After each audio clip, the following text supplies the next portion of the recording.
All right. Now how do I get rid of this little thing? There we go. All right. All right. Cool. Yeah. Thanks for having me. So we'll be talking about GraphQL for WordPress. Quick. Who's used WP GraphQL before? Anybody? I know at least one person. Sweet. Yeah, I have for sure. Sweet. Cool. So who's used WordPress or uses it currently? Cool. Awesome. And who's used GraphQL?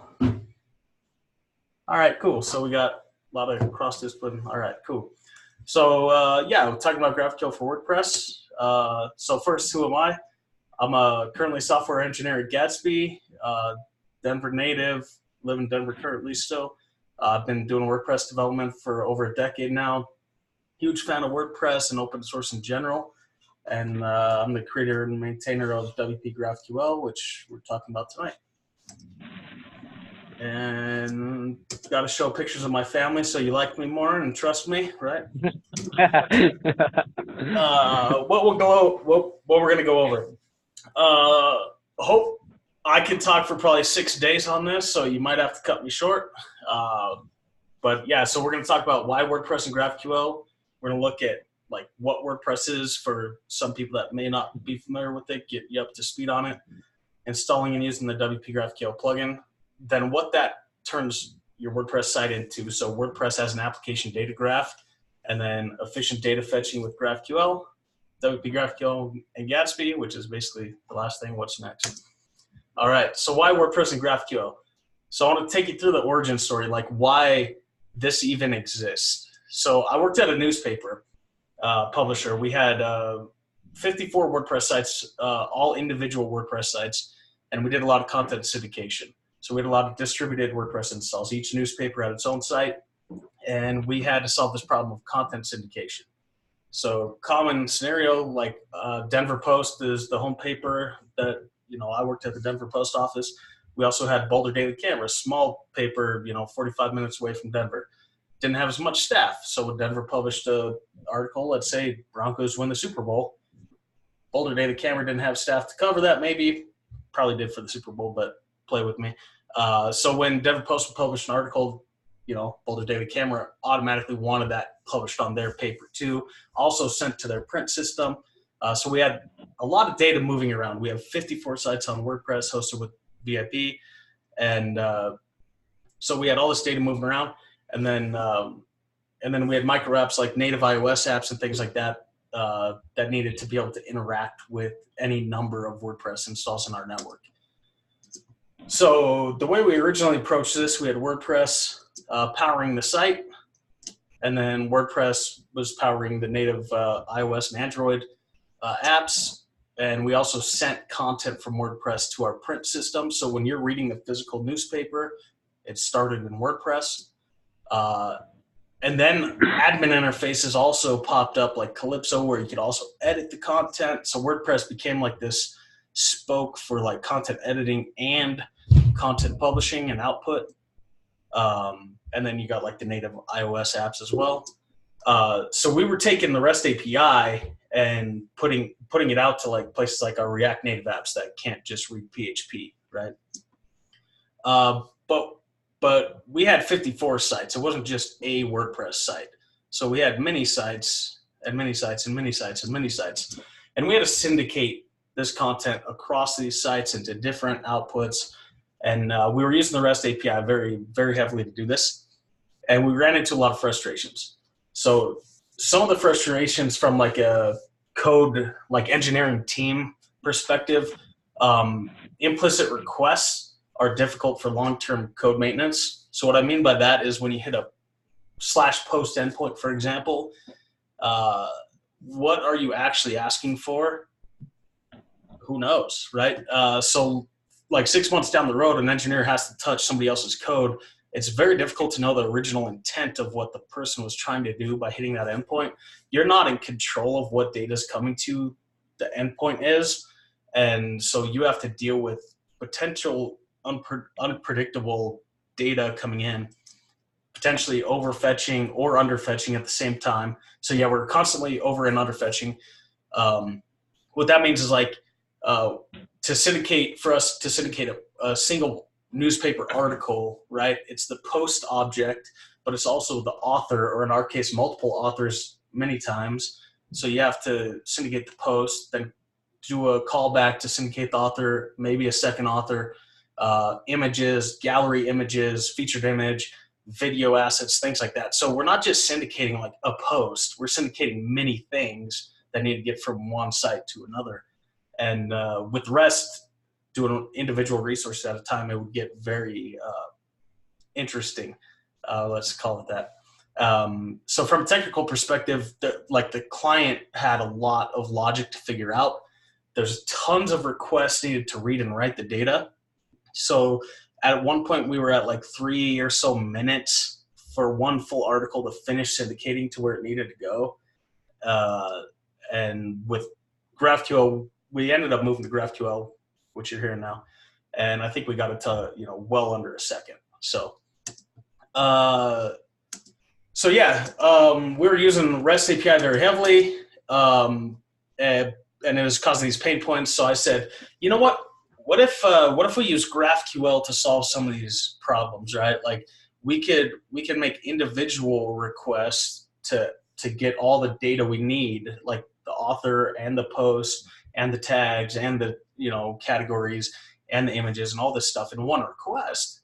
So we could just wrap the REST API, right? Like at the time, GraphQL is fairly new, and there's this article going around Medium, I believe, that's like, ooh, learn how to wrap your REST API with GraphQL, right? So I made a proof of concept using, I think, Apollo server, saying, hey, GraphQL is going to solve a lot of like engineering problems because we can write these individual requests. 6 months down the road, I could read a GraphQL query and understand what the guy that wrote it wanted to do because GraphQL is so explicit. So I was like, it'll solve that problem. Well, turns out if you wrap a poorly designed REST API, let's see, I don't know if I opened this fast enough. I was going to show what our actual Denver post, I don't know if you probably took a nap while that was loading. This is our actual Denver post REST API. I didn't get it here. Let me show you another one. TwinCities.com. This is one of our other newspapers. TwinCities.com. Now you can actually see it load. I wanted network tools open. I didn't get open quick enough on that one. So I'll zoom in here. I don't know if you can see this or if it'll let me zoom. So this is, if you can see this, 11.79 seconds on our production WordPress.com VIP, thousands of dollars a month hosted WordPress site. 11.79 seconds, 361 kilobytes of data. So it's not even that massive of a payload, but 11.79 seconds, right? I'm only asking for 100 posts. Like that's not that crazy, right? But REST, like it's trying to dump the entire database, right? And so what we found out, my original concept was like, hey, let's wrap the REST API, get the benefits of the GraphQL query language.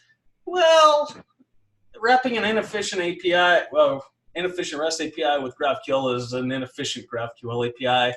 So, it's like, okay, cool. We get these cool features like the graphical IDE and whatnot, but it's still a problem.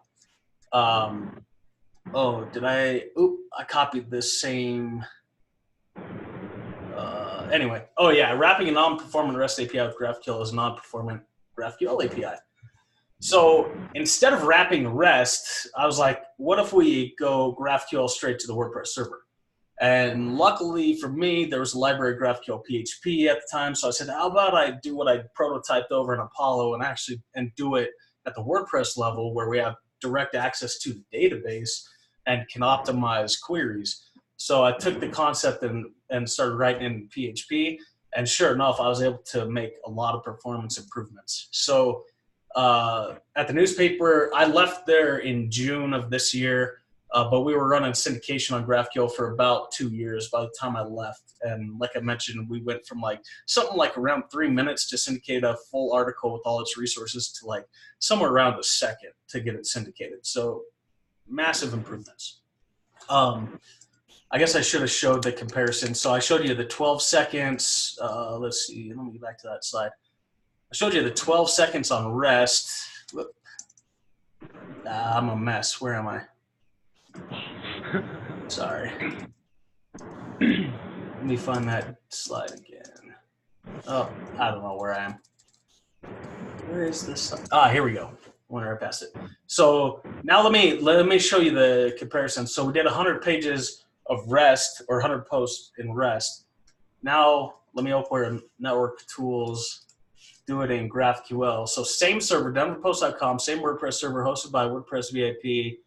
Okay, so it's 12 seconds and 360 something kilobytes. Still probably could be faster, 3.97 seconds. That's still what, 4 times faster. 5.6 kilobytes is what, 100 times smaller payload. So the amount of data we're passing is quite insane. And then, I mean, since it's GET request, we can take advantage of browser caching. So now second request is 14 milliseconds.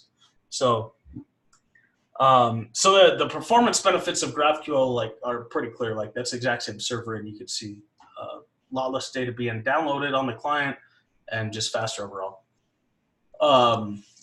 Yeah, so that's kind of the origin story. If you've used GraphQL, you probably think of it as like this thing for JavaScript clients, and for us, it was PHP to PHP was our origin story. But then I thought, oh, this is probably more useful than just for the newspaper. So I continued working on it as an open source project for the WordPress community. So why does GraphQL make sense as an open source project for WordPress? Well, WordPress is 28% of the web, stated goal of reaching 51%.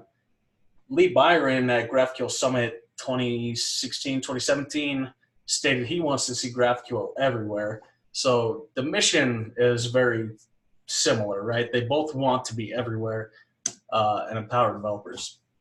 They're both open source, community centric, both solve a lot of general problems for the web. And I don't know why this is white now, but whatever. So what WPGraphQL does, WordPress at its heart has a persistence layer, a MySQL database, then it has a business logic layer, an authorization layer. It has a REST API in core as of 2016, RPC API that's been around forever. What's missing is a GraphQL API, and so that's what my plugin does. It brings this GraphQL layer to WordPress. So GraphQL is a free open source WordPress plugin. WPGraphQL is a free open source WordPress plugin that provides an extendable GraphQL schema and API for any WordPress site. So to get y'all up to speed, if you haven't used WordPress in a while, I'll do a quick run through what WordPress kind of looks like today. So in WordPress, we have things called post types, or what you may call content types in other systems. At the heart, we have posts. You can see a list of posts. You can edit. You can search posts. You can filter posts. You can go in and edit individual posts. This is pre-Gutenberg, and for most WordPress sites, post-Gutenberg. Anyway, I can talk about not using Gutenberg all day. But so you can edit content. You have fields to edit, specific things like categorizing content. You can edit the title and the permalink, the content, custom fields, categories, tags, things like that. You can relate content together using taxonomies like categories, tags, or register your own. There's a robust media library where you can edit individual attributes of images. You can crop and resize and edit the alt text and descriptions and things like that. There's user management tools where you can assign roles and things like that. There's comment management system, so people can have discussions on your content and threaded discussions, and you can moderate it, mark it as spam, all that good stuff. There's theme APIs, so you could switch the look of your site relatively easy in some cases. And then there's a plugin API where we can create custom plugins. So that's kind of a quick overview of what WordPress is today.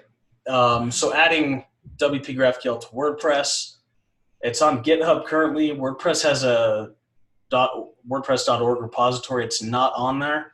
I can talk about why later if you care to hear. But it's on GitHub. So the first step, you go to GitHub, you star the repo, you tweet about how awesome GraphQL for WordPress is. Then you download the plugin or clone it, install and activate it.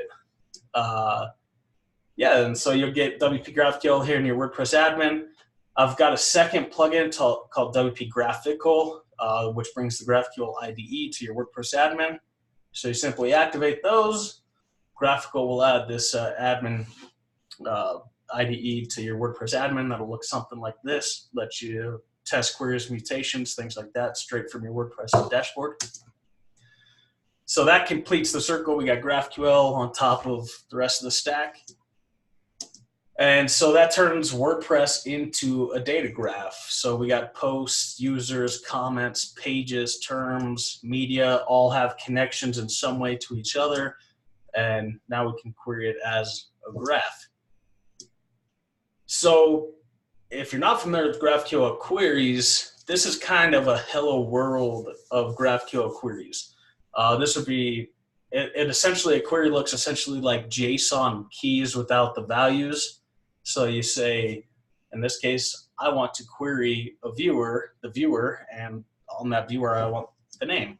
And you'll get a payload that looks something like this, that looks like JSON with the keys and the values. It is JSON. So WordPress has an application data graph visually. Looks something like this. At the heart, we have posts, and those posts have concrete values like title might resolve to something like hello world. And those posts might have connections to other things like categories or images.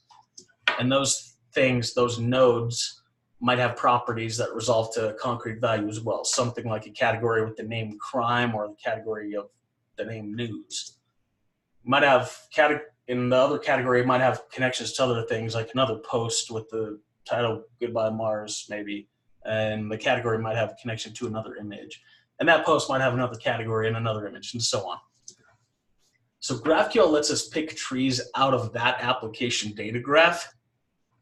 So what that means is I could write a query like this in WPGraphQL and say, hey, GraphQL, I want to make a query, and on that query, I want to ask for this specific post as my entry into the graph. And on that specific post, I want the title, the link, and then I want the categories that it's connected to. And on those category nodes, I want their name. And we'll get a payload like this that says post with the title hello world, the link, the categories, and on each category that it's connected to, I'll get the name. And so we enter on the post into our graph of data, and we selected just a couple things that it's connected to, and then it stops there because we didn't ask for anything else. So we have this endless graph of content, but we can enter at various points and then select pieces out of the graph as we need it. So that's kind of what it looks like visually. I want to walk through like some examples of actually using WP GraphQL, and we'll look at some features of the GraphQL query language. So this is kind of like, yeah, one of those hello world examples. We can query like general settings of a WordPress site, like the title and the description and the language. I don't know why that's blank right now. Should probably be like ENUS. I think it should have been the default. Anyway.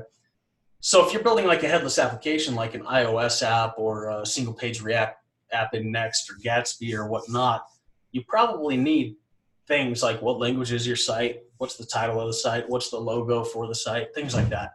So the REST API doesn't have the ability to query settings unless you're authenticated.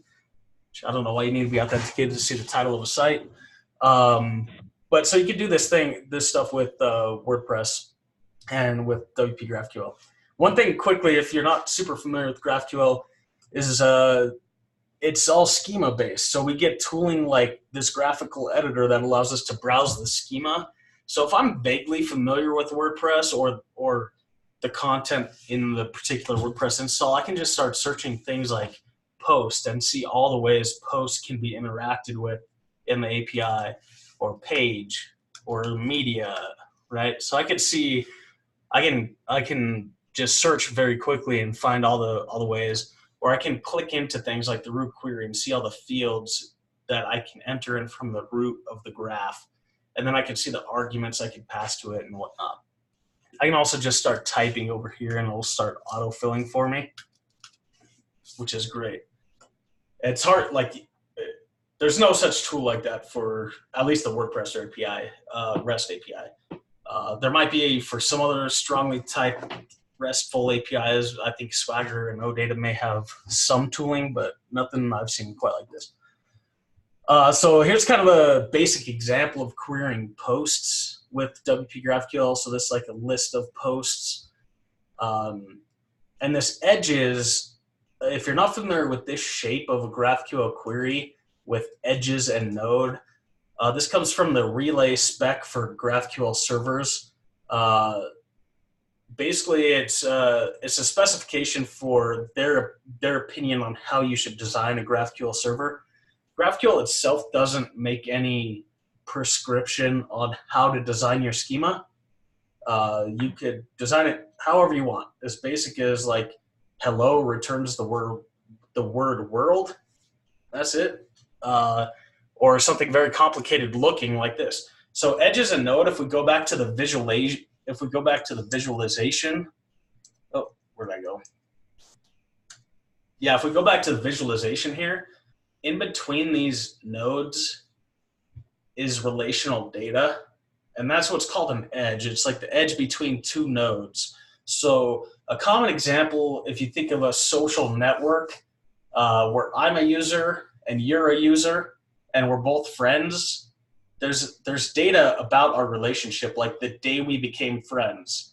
It's not a property of me as a user, and it's not a property of you as a user. It's a property of our relationship. So it's edge data between us, like a join table in SQL or something like that. So GraphQL, the relay spec says, hey, let's not just return a list of posts immediately. Like you could have designed this to look like this, where you just query posts and then the properties of the post right away and you just get a list of posts. But when you start thinking about like, how do I paginate this data? If I'm going to paginate a list, I need to ask for additional properties like page info, like what page am I currently on? Is there another page? Things like that. And then if I'm asking for related content between, let's say, posts and the authors, there might be contextual data about that author in relation to that post, or that post in relation to that category, or things like that. So by leaving space in the schema, we can add additional fields in between the actual connections. So like in this case, we have a cursor, and this is like a pointer to where in the query this item exists. It's not a property of the node itself. It's a property of the node in relation to the query that it's coming from. So by building a API in this shape, it enables the client to have these like ways to expose, or these ways to ask for relevant information. So just want to highlight that. We can also query, so we can query for lists of things. We can query for single things, like a post given an ID. So this is an argument that we pass to get an individual thing. We can also obviously query for pages, similar to how we query for posts, categories, and then we can do things like categories are hierarchical in nature. So you have categories, and categories have children, and categories have children and children and children. So we can define like, I want 5 levels of children. I don't think I actually have children in this data set that I'm querying, so this is a bad example. But I think you can get where it's going. If this category did have children, it would return the children. Users, we can query users, and WPGraphQL, I mentioned like WordPress has an authorization layer. WPGraphQL respects that. So if you are a published author in WordPress, you're considered a public entity, right? Because you're going to have like a bio on the post, and you're going to have an archive page where people can read the post that you've published. So as soon as you're a published author in WordPress, you're public, you have a public profile. but not everything is public. Like your email address isn't public unless you explicitly say I want it to be public. So we'll still respect some privacy, based on WordPress access control rights. So you can query things like users, but for certain things like email addresses, you have to be authenticated to see that and have appropriate permissions yourself to see that. Same thing with plugins. In this case, I'm returning it on this particular example, but on a normal WordPress install, these would only be returned for authenticated users that have the capability to look at plugins. But you can do some cool stuff. Like if you're building a UI, like in my case, I work, like I mentioned, the newspaper had 54 sites. Sometimes it's hard to keep track of what plugins were active on all 54 sites. So we could actually use queries like this, and we could even paginate through plugins, right? I could pass arguments to see what plugins were active, and then we can build UIs around it to, so we could fetch all 54 sites and do comparisons and make sure they're all up to date, or whatever. Things like that. We can also query themes. You could build UIs to install or change themes, or do introspection to figure out what version of a theme is active on different sites, things like that. And then, like I mentioned earlier, you can query things like settings. This field is not valid, sorry, for whatever reason on this particular install.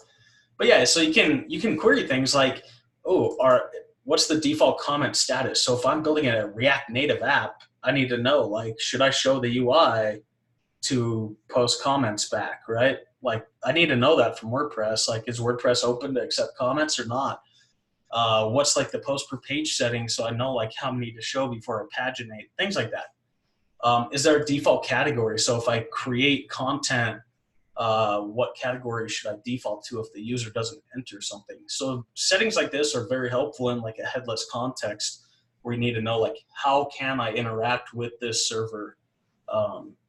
And as you can see, you can ask for multiple things in one request. So that's kind of some intro to WPGraphQL. So some GraphQL query language stuff I want to touch on now. Connections and arguments. So I mentioned the edges and node already, what that means. So connections are just like list of things, and the edges and node give you that space to have connection context info. So we can pass arguments. So I could say first 5, for example. I want the first 5 posts, or I could say I want the first 1 post. And you can see like my results are different based on that. But I can also, this is one thing like you can't really do in any REST API that I'm aware of. There might be some, I don't know. But I can ask for posts, so a list of one resource, and then on that resource I can also pass other arguments. Like that is not common in most APIs that I know of. So I could say, first 1 or whatever at this level. So I could ask for 1 category or 5 categories or 10 categories or whatever it might be. So I can ask for many resources in one request and pass arguments on those fields, which is pretty powerful depending on what you're building. We can also ask for multiple root resources. So is this zoomed in enough? I should have asked that earlier. Hopefully it's in. Anyway, so we can, in this case, I can ask for posts from the root of the graph and then users also. Where in REST, this is going to be the post endpoint and the user endpoint. That's going to be 2 separate HTTP requests. There's not really any way around that unless you build your own endpoint specifically for this use case. So, and here you can see I can also go like edges then nodes, or I can skip straight to the nodes. If I don't have any contextual data that I'm asking for, I can skip straight to the nodes. And that's a convention like the GitHub public GraphQL API has that convention too. You can go edges and nodes or directly to the nodes. So in this case, I can get a list of posts, but I can also get a list of users in the same request, which can be a very powerful thing. And then fragments is a super powerful feature. I think probably one of my favorite features of the GraphQL query language. So normally normally, like I was writing these fields in line like this, ID and title, right? Oh, well, now it's broken. I was writing these fields in line like this, but as your application grows, if you're building component-based applications like React or Vue, you're probably going to separate your components into multiple pieces. Like you might have a list component and then like a card component that shows up within that list, right? And your list is concerned with asking for a list of things. But then it's going to pass that data for each thing down to a component that will render that individual thing, right? In many cases. So you might have a post list component and then an individual post component. And so what fragments allow you to do is couple the data requirements for that individual component with the component that needs to render that data. So in like modern component development, you can write your markup that you're going to be rendering with CSS and JavaScript, the various methods for that. You can have your styles, your markup, and now with GraphQL, you can have your actual data dependencies all in one file. So 6 months from now, you could hire a junior developer, give them a component, and when the boss says, hey, you also need to add like the GMT date or whatever to this component, he goes into that one component. It has the fragment of what the data it needs. It has the markup and the styles. So he goes, adds the field right here to the fragment, tweaks the markup, tweaks the styles, and he's done. He doesn't have to go search around the app like, okay, we fetch data over here, we transform it up here, we pass it down here, we, prop drill 17 ways around, and then, that's it. He's goes, opens a tool like Graphical, says, oh, does this field exist already? Oh, it does. Go add it to my fragment. And then you could do fragments within fragments, right? So I could have a component that renders the author, a component that renders the post, and a component that renders lists of posts. Each manage their own responsibilities, right? And then so I could have this component define the post fragment, import it on the post list. So I'm only passing props one level, and then I'll pass props one level again. So right, I can import the fragment and then pass it down to the component that needs it. So it's this super beautiful thing. So if I execute this, whatever I define here will come back here. So you see date GMT, I added that one field. If I take it away, it's gone. So that the individual components can maintain what they need, and it's amazing. Aliases. So this is a feature that allows you to write something with a colon ahead of the actual word in the schema, and then GraphQL will return it with what you requested. So in this case, instead of having it posts and nodes, I'm saying card list and cards, but I could literally type whatever I want, and it'll come back whatever I tell it to come back as. So that's why that's beneficial is kind of like I mentioned, you might have like these general components that you're building, like a list component and a card component. If you generalize these components, you might be able to reuse them across data sets with aliases. And so I'll show you what that looks like. So here's an example where I query two lists, a list of posts and a list of categories, but I'm aliasing them to have the same shape. So this one will have a list of cards, type name, key, title, description, and link, and categories. So a different type of content, but I'm saying have it come back called cards, type name, key, title, description, link. So now they have the same shape. So I can query this, and I'm getting a list of posts with the same shape as the list of categories. So what that looks like in action, this is that same query. So list one, list two, posts, categories. I can then iterate over that list of cards and pass it to a generic card component, for example. And it might look something like this, where I have a list of posts and a list of terms, one component, right? One shared card component, right? So I can, with aliases, I can build these kind of like UI libraries or whatever it might be that say, hey, I expect data in this shape. And with aliasing, I can query different kinds of data and get it in that same shape. So it's a very powerful feature. And then variables, is a pretty nice feature of GraphQL that allows you to define your queries without any moving parts, right? So I don't have my variable directly in line like I was showing in my previous examples. It becomes a separate part of the request. So we define variables by giving it a name, whatever we want to call it. This is, again, like I could type anything and that becomes my variable name. Just like any program, you probably want to name it something that makes sense. So in this case, if I want to ask for X number of items, I can say first, and then I can pass a dynamic variable as a separate part of the request. So when I execute this, it's going to give me 1, or I could ask for 2. And why this is a beneficial feature of GraphQL is this provides validation on your input before execution occurs. So in this case, we know first, this argument first needs to be an integer. If I try to pass a string, I'm going to get errors before GraphQL even executes.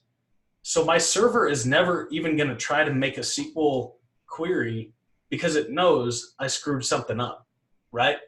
So that's powerful. You get the validation out of the box. You get tooling like this, like it's telling me like, hey, knucklehead, like fix this. So that's benefit. But also for things like logging or determining bottlenecks, if your actual query was dynamic, like if it looked like this one day and like this the next day and like this the next day and like this, there's no constant with it. So it's hard to figure out, like if your application has a bottleneck, where is it happening? But if your query has no moving pieces, you can send it to places like logging or whatever and then start to see trends. Like, oh, this query gets slow at 2 p.m. or something like that. Or this query gets slow with the variable 10 or 100 or whatever it might be. So if the query itself is constant, you get all sorts of benefits. And those are just some that I can think of right now. You can also pass many variables. So this is like a very complex example where I can pass like first, like let's say 10, or I'll do just one again. After, I'm going to say null. Last, I'll say null. Before null. And then I can pass like very advanced arguments. So like where in this case would allow me to filter things.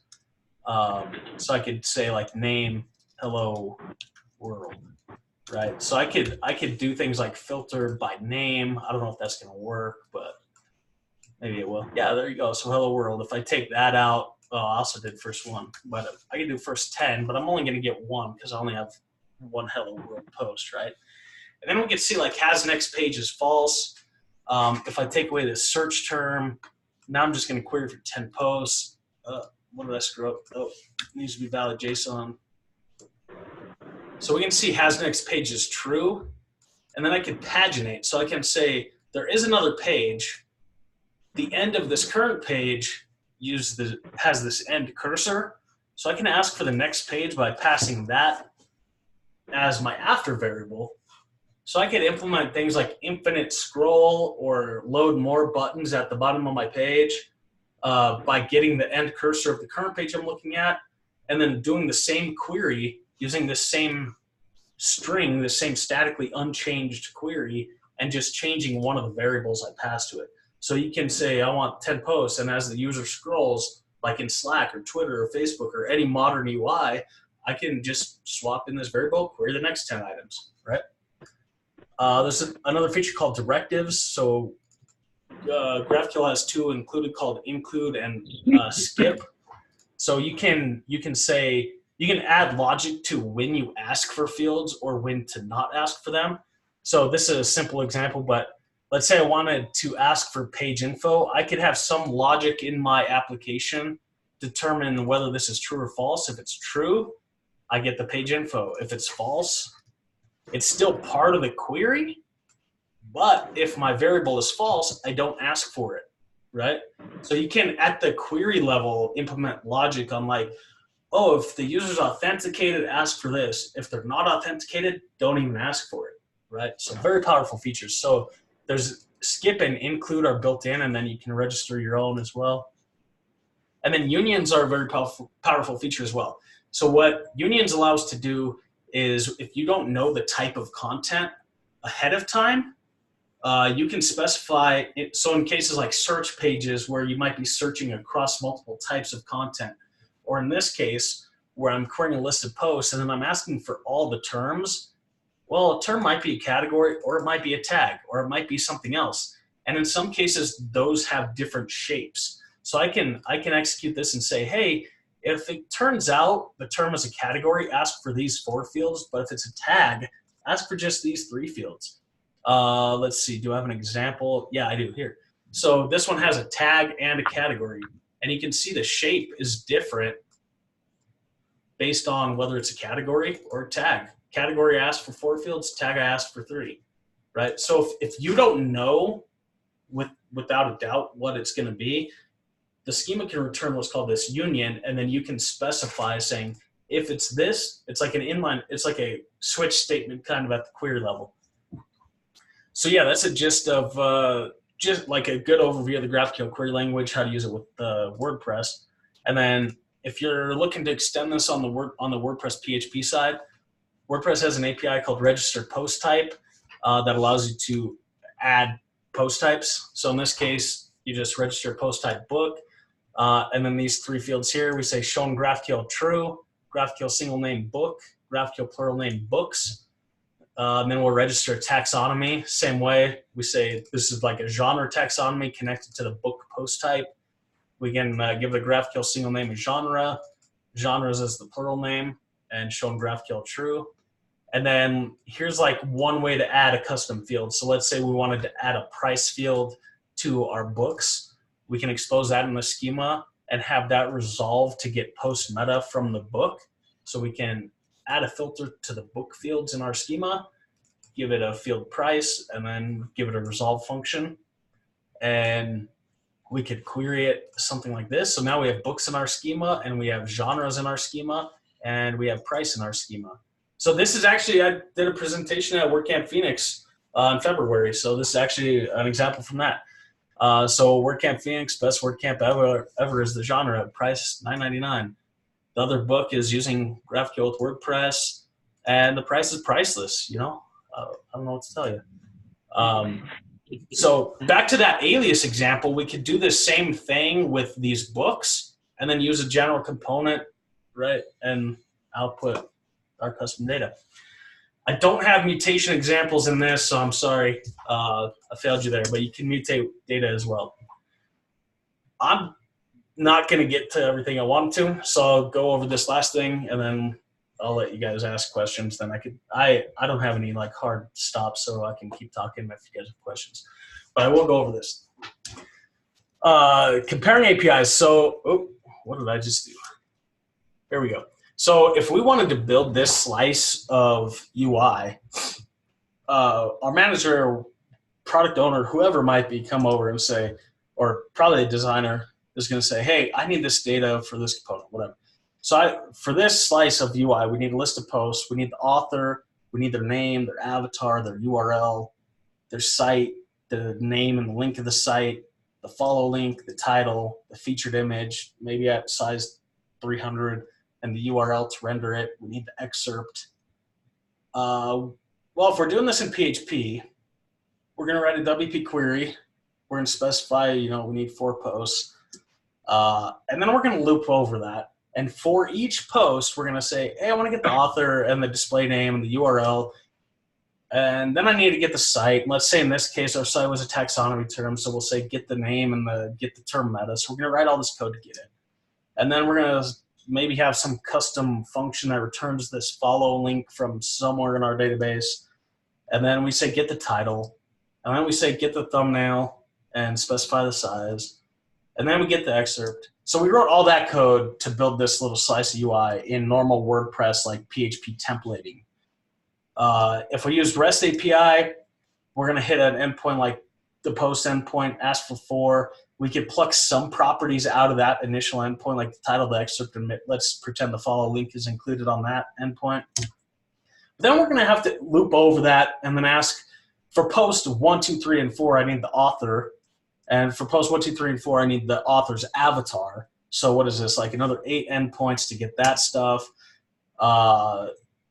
Let's see. And then assuming this, assuming this site was a custom term, we'd have to hit another 4 endpoints to get that for each of these 4 posts. And then we need to get the featured media for the 2 that have it. So we're writing a lot of code, and we're probably waiting. We're probably doing this like async await, like waiting to render this until like all these requests are done before we can render this UI. Well, with GraphQL, we can basically write 1 request. We can say I need 4 posts, and then I need the author, the avatar size 50, the site with the name and the link. I don't know what happened with my styling there, but the follow link, the title, featured image, and the URL, and the excerpt. My tabbing is off. But anyway, it looks, my actual GraphQL query looks almost like my plain English list that, you know, I brainstormed at the whiteboard with my designer or whatever. So like 1 request, 1 HTTP request, very human readable, very easy to understand from anybody at any level of engineering. So yeah, lot less network traffic. Yeah, just all around a better experience. So yeah, what have I learned with building WPGraphQL? Designing a schema is very hard. Especially in my case, like building something open source like WordPress, the end product is not known. Like a lot of people in GraphQL land have a very specific UI that they're designing a schema for. What is the UI for WordPress? It might be an auto dealer website. It might be a bakery. It might be a newspaper. It might be, a, you know, like who knows, a home, you know, real estate, whatever. I don't know. So like I have to design this like with a lot of flexibility in mind. So it's very difficult. Relay schema, like I went over the Edges node, super fantastic. That saved my life. Very early on, the schema was very naive looking. Relay schema solves a lot of problems like pagination and contextual data, things like that. GraphQL WordPress communities are amazing. I've interacted with people from graph.cool, which is now called Prisma, Apollo, Coursera, Quartz.com, New York Times, all sorts of different people. I now work at Gatsby. So many people in the community, WordPress and GraphQL, super helpful in making this project what it is. Tools like Graphical, Graph.cool, Prisma today, Apollo Launchpad, these tools have been super helpful in my journey. And what's next? So in June, I left working at the newspaper. I'm working at Gatsby now. So they hired me to help make WPGraphQL the best API for WordPress. Not just for Gatsby, but anybody. So if you're using Vue and GridSum or, you know, Next.js or building native iOS apps or like me, PHP to PHP syndication, like they want WPGraphQL to empower WordPress, not explicitly Gatsby. Gatsby's investing a lot in WordPress, so they hired me. We just hired another person to work with me on WordPress stuff just a few weeks ago. Tyler Barnes, he's doing some awesome stuff already. Gatsby doesn't want to replace WordPress, but enhance it. So just like what Delicious Brains has a product plugin called like Offload S3 or Offload Media or whatever it rebranded to, where like WordPress has a pretty cool media library, right? But it uses your native server file system, and at a certain point that doesn't scale. So plugins like Offload Media or whatever the name is these days, it sends your data off your file system to a CDN like S3 or wherever, Cloudinary maybe. I can't remember what all the services they work with. But so you're just replacing a small API of WordPress when you use a plugin like that. So Gatsby's not trying to replace WordPress. Gatsby's trying to replace just the theme layer of WordPress, right? There's things you can't do with PHP theming that you can do with React. And if you're at this meetup, you probably know that. Like you can't maintain client-side state in PHP. Like if you're going to do something dynamic, you're going to on-queue something like jQuery probably to your WordPress site to handle like, I don't know, animations or slideshows or, you know, long pulling data with Ajax or whatever it might be. So being able to use React for your WordPress data,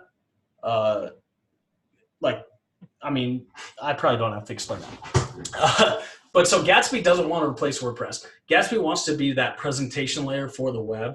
So whether it's Drupal or WordPress or Contentful or Sanity, Gatsby wants to solve that problem and allow us to all use React and these modern build tools and things like that, regardless of where your data comes from.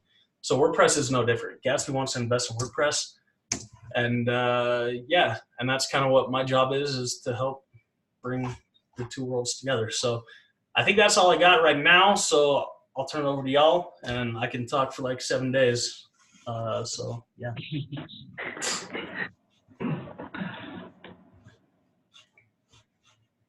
Anyone have any questions you want to open up?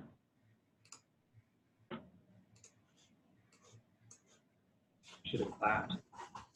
Clap now.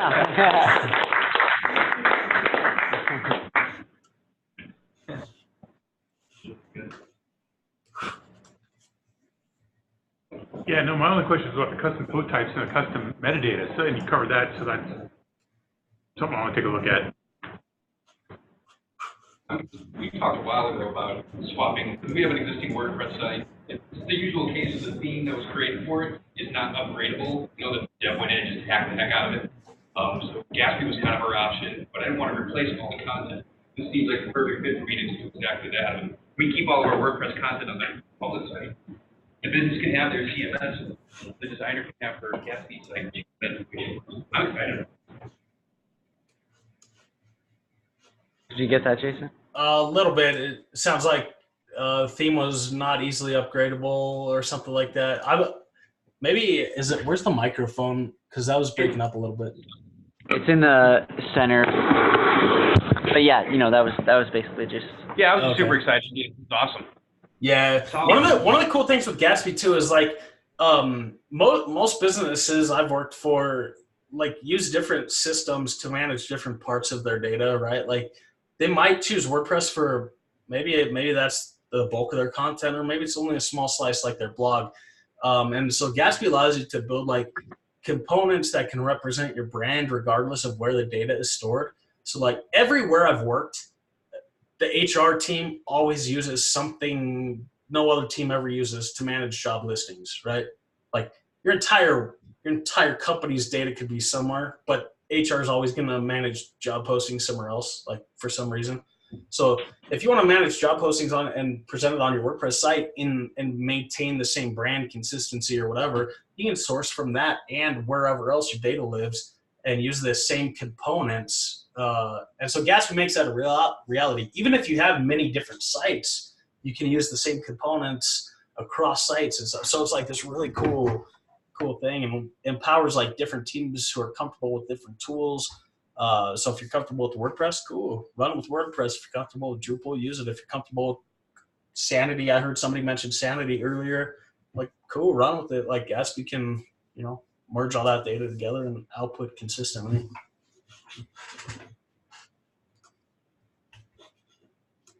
So I have two questions. The first, how do Gatsby themes compare to WordPress themes?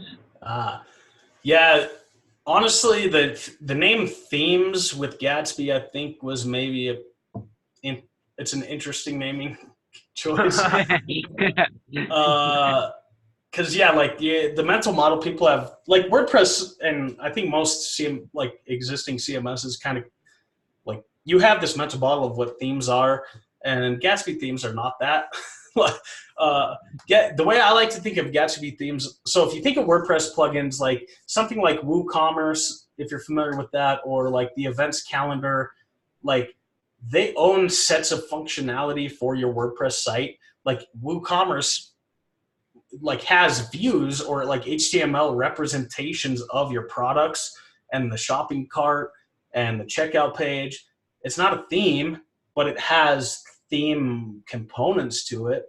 And that's more like what Gatsby themes are. Like they're like you could install Gatsby theme blog and it would have some input and output for blogs. Like it would add the types to the Gatsby GraphQL schema and the templates for it, but it's not your entire site. So you can compose like a blog theme with a job listings theme with a WooCommerce theme or you know, a Shopify theme or whatever. So you can have different themes because they're composable too. So that's like another thing most CMSs can't do. You usually have like a theme and a child theme, maybe, like in WordPress. With Gatsby, you could have like 27 themes if you wanted to. So you could have like your HR department managing their job listing theme, and you could compose that with your, e-commerce team who manages the e-commerce theme that you're using. So you could compose these themes that like own their set of the site.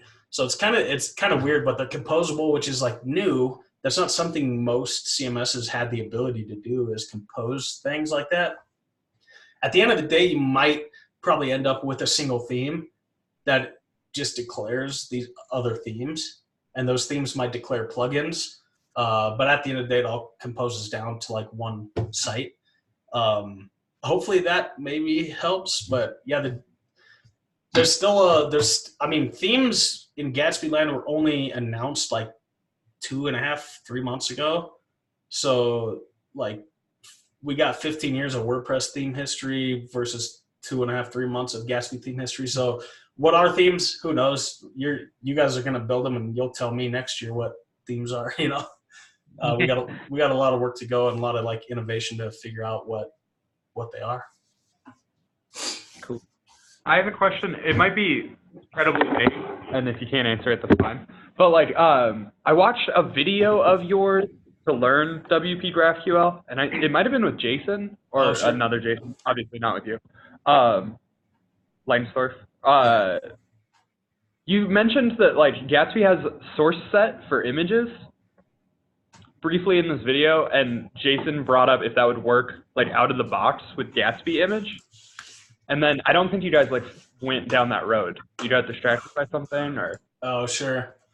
Yeah. So out of the box, no. And the reason for that is WP GraphQL and Gatsby currently, you only ask for the data you need from WordPress as you need it using Gatsby source GraphQL. But Gatsby images require the image to be downloaded and processed by Gatsby. Okay. And since you're not downloading everything, Gatsby can't process the images. So this guy posted an article on how to overcome that. And we're looking at building in some of these things into like, we're working on a new Gatsby source like WP GraphQL plugin that will do some of this stuff out of the box in different ways. So keep your eyes on that. The experience will be a little different than it is currently, but we're trying to keep it pretty consistent. But what this does basically is like as you query for the images, it creates like an image file from a remote image URL. So this like is a blog post discussing how to do that today.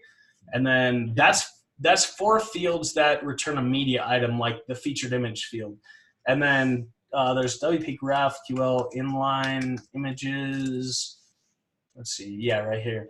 So for images inline like of the content, like that's just a big gnarly string of HTML, right? So Yeah, it's hard for Gatsby to know like what is this and whatever. So somebody created a plugin for that too, that basically it'll give you like this function content parser, and then you wrap your content in your template with this content parser, and it'll parse all the images out of it and download them so that they can be used with Gatsby image.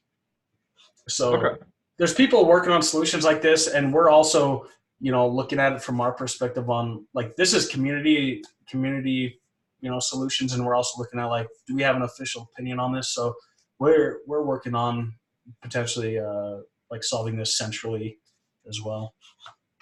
awesome. Thanks. That was a fantastic answer.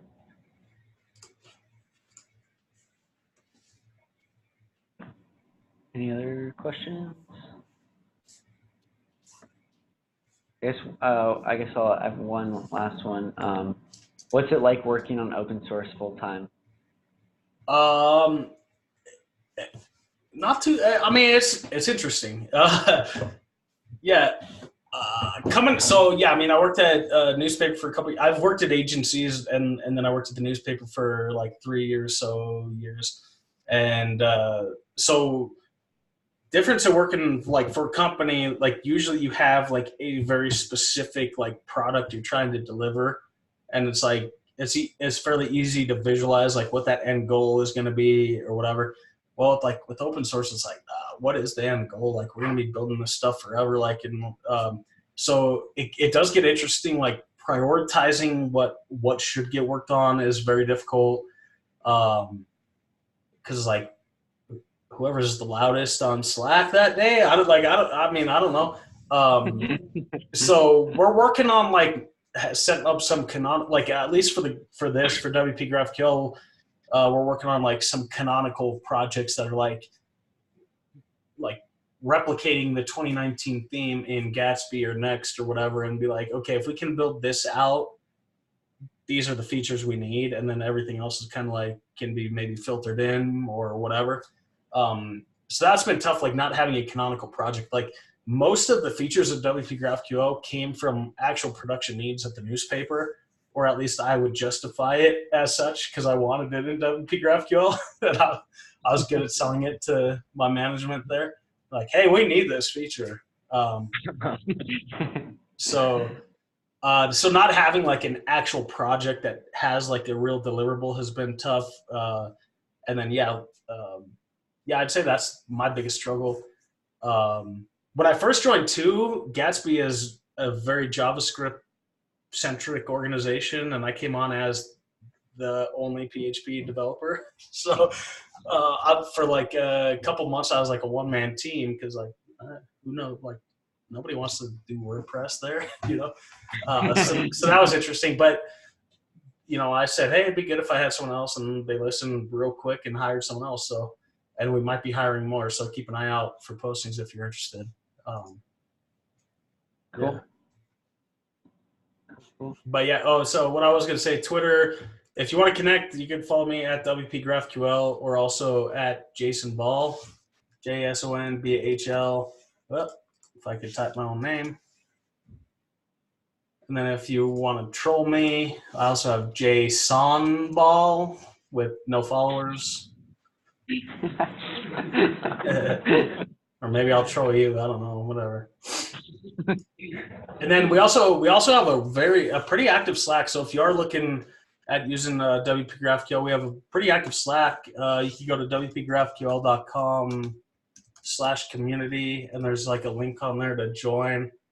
We have something like 700 plus members in there now, and we're averaging something like 8,000 to 10,000 messages a month or something right now. It's crazy. Wow. So yeah, if you're building stuff on this and need help, that's probably the best place to go, or GitHub, obviously. Cool. And I'll be at WordCamp US for anybody who's going to be there later this week. Where is that? It's in St. Louis this year. It's on. I'm flying out Thursday. It's Friday, Saturday, and Contributor Day Sunday. Cool. If any of y'all are going to be there. I know Dave Ryan, who's usually with you, is going to be there. Oh yeah. I see him around at meetups every once in a while, so I'm sure he'll be there. So cool. Well, I think that's it. Thanks again, Jason. We really appreciate it. So cool. Yeah. Thanks for having me. Yeah.